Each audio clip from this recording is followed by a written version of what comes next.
So today we're going to finish up reviewing for your midterm. And your midterm is going to be next week. If you have any questions about anything, please let me know. Send me an email, something like that. Just let me know.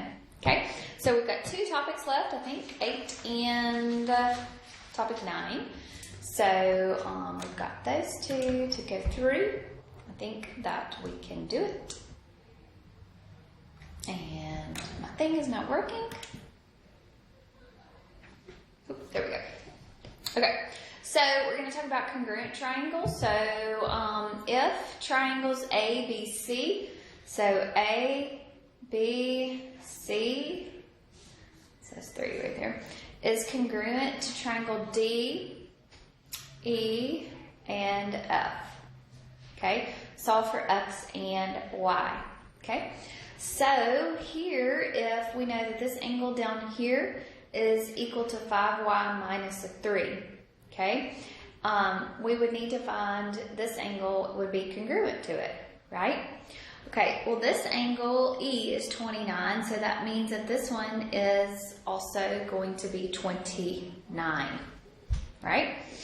Okay, this means F right here is going to be equal to what?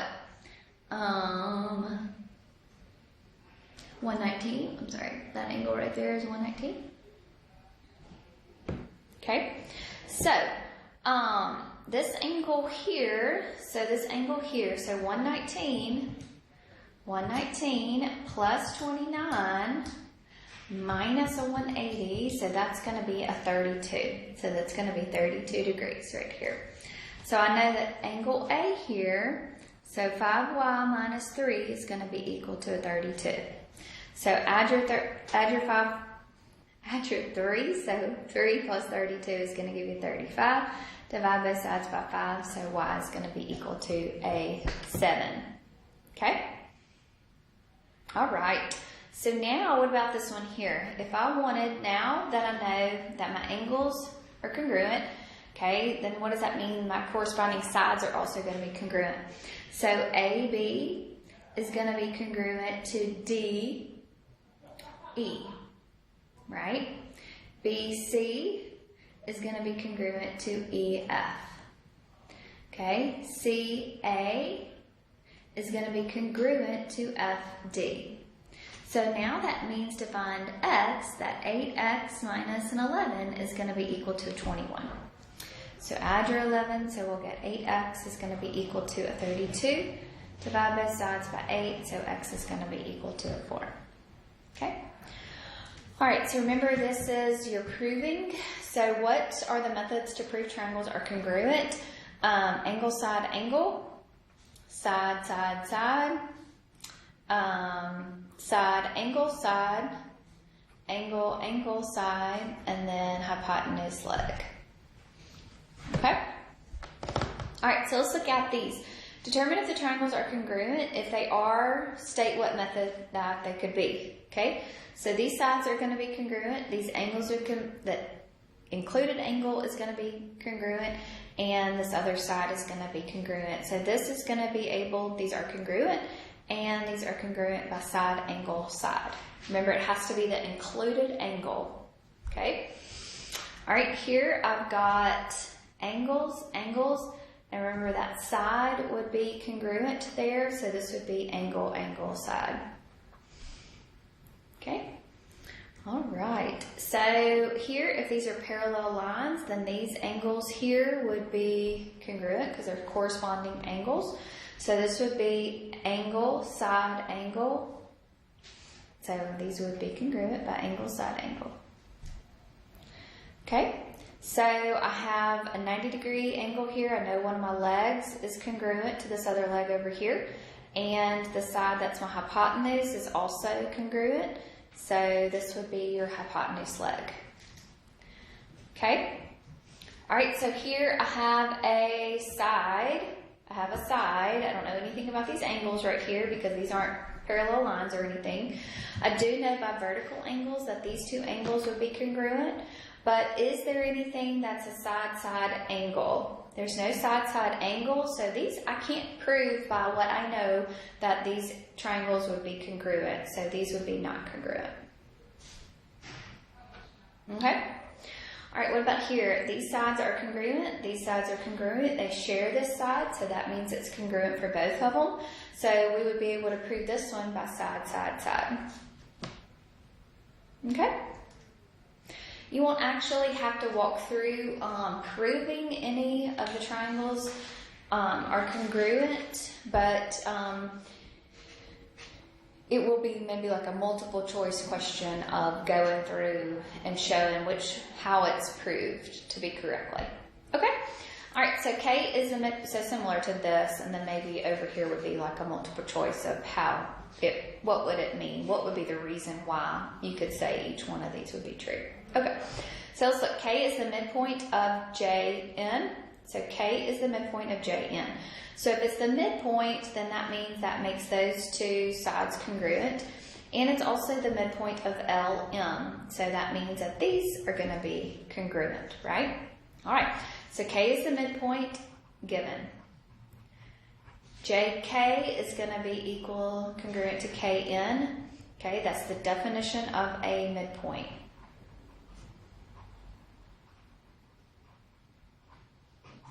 Okay, all right, so that's what I know so far. And then now they share this angle here. So those are vertical angles right there. So those are going to be congruent by vertical angles.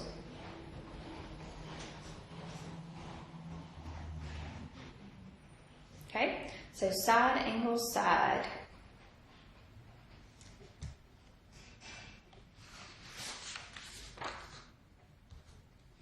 All right, so let's look here. So if DE is parallel to GF, so if these are parallel to each other, okay, if those are parallel to each other, then that means that these angles down here are going to be congruent to each other because they're corresponding angles. All right, EF is going to be parallel to GH. So that means what? That these angles are corresponding angles and they're going to be congruent. Okay? And DF is going to be congruent to FH. I have another color here. So DF, the side DF, is going to be congruent to the side FH. Okay? So all of that would be given to me, right? So I just said this, that these are corresponding angles because those are parallel lines, each one of those. So this would be by corresponding angles.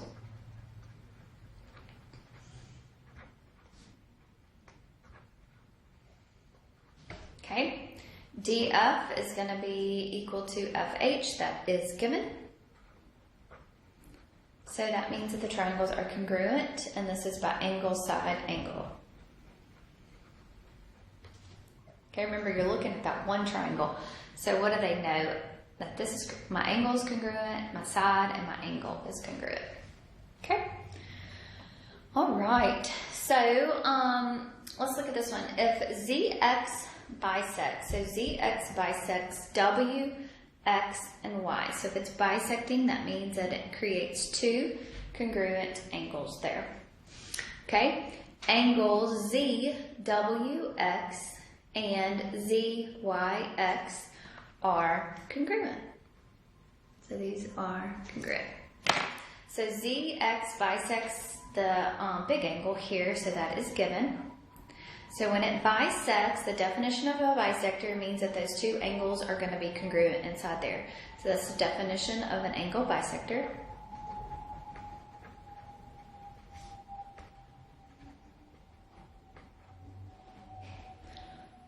Okay, and here that angle, this was also given to us. Okay, that was given. And then now they're sharing this side. So by the reflexive property, those are going to be congruent. So now I know angle, angle, side. These are going to be congruent.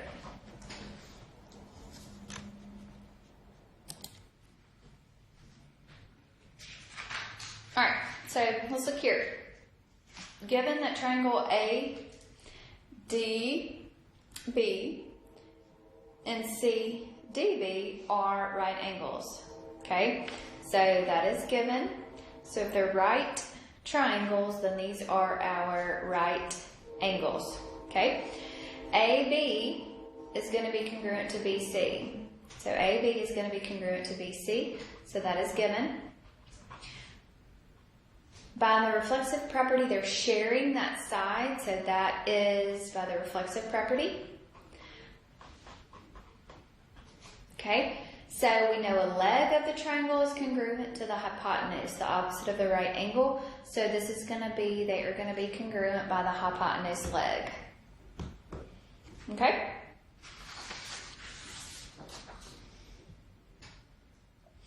All right. So, triangle inequality. So remember that the sum of the two smallest legs or sides has to be greater than the hypotenuse. So what about this? So 6 plus 10, so 16 would be greater than a 14. So this would be part of a, could represent a triangle. Here 12 plus 15, 27. Is 27 greater than 29? No. What about 8 plus 8 is 16? Is 16 greater than 11? Yes. What about 19 and 24? 19 plus 24 is what? A 43? So is 43 greater than a 40? And that is yes. And 9 plus a 17, 26. Is 26 greater than 26? No. So the ones that can be a triangle are the ones that the two legs, the two smallest legs, the sum of those has to be greater than the largest. Okay? So two sides of a triangle measure 11 meters and 24 meters. Write an inequality to show the range of possible lengths for the third side. Okay? So remember it's a range, so between two values. So remember we subtract the two numbers here, the two sides here, and we add. So remember we subtract the two sides here, and then we add the two sides over here. So 24 minus an 11 is 13. 24 plus an 11 is 35.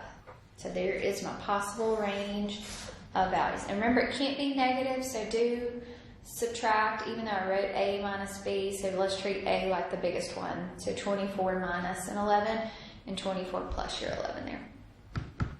Okay? Good. Order the angles in the triangle from least to greatest. So here is my smallest side. So my smallest angle here is going to be J. My next smallest angle is going to be K. And my largest angle is going to be L. Okay? All right, so let's find the missing angle here. So 180 minus 64 minus a 57. So this angle here is going to be a 59.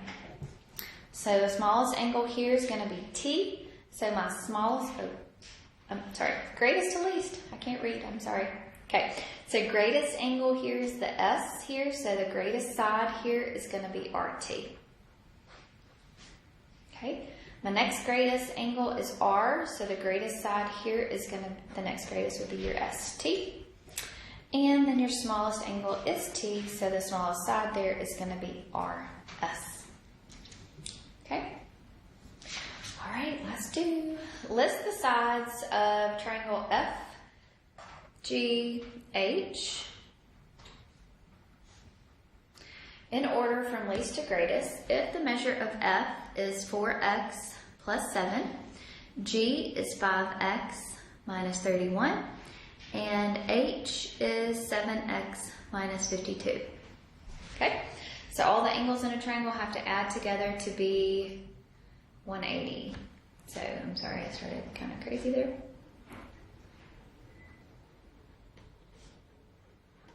So that's what? 5 plus 7 plus 4, so that's a 16x minus a 76. Add 76, so we'll get 16x is going to be equal to a 256. Divide by 16, so x is actually going to be 16. So F here, so 4 times 16 plus a 7 is going to be 71. 5 times 16 minus a 31, so this one's going to be a 31.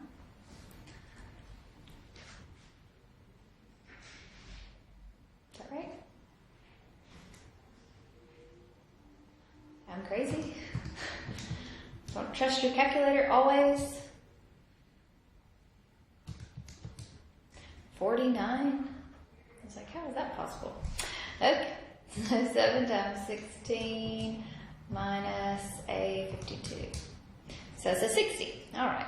So I want to arrange these from least to greatest. So my smallest angle is G. So the side that's across from G is going to be your FH. So that's my smallest side. The next smallest angle is H. So the side across from that is FG. And then your largest angle is your F. So the largest side is GH.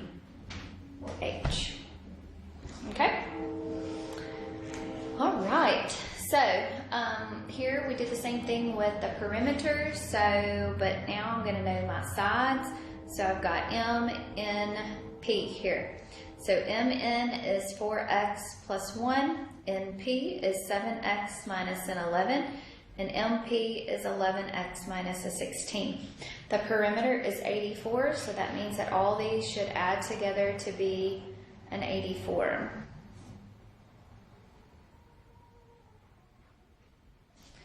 Okay, so 4 plus 7 plus an 11 says 22x minus 26.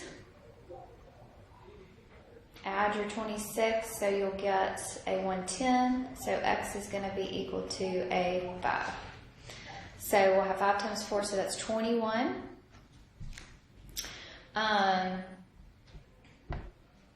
So what is that? So this is going to be a 39. And this is going to be 24. Okay, so I'm going from greatest to least. So my greatest side here is going to be MP. So my greatest angle means that I'm going to have angle N. My next greatest side is NP. So my greatest angle, my next one is angle M. And so my smallest angle is angle P. Okay. All right, so that's it. If you have any questions about anything, please let me know. Y'all have done so great this semester. I think that y'all are going to do excellent on your midterm. If you have any questions, just like I said, don't hesitate to send me an email. Y'all have a great day.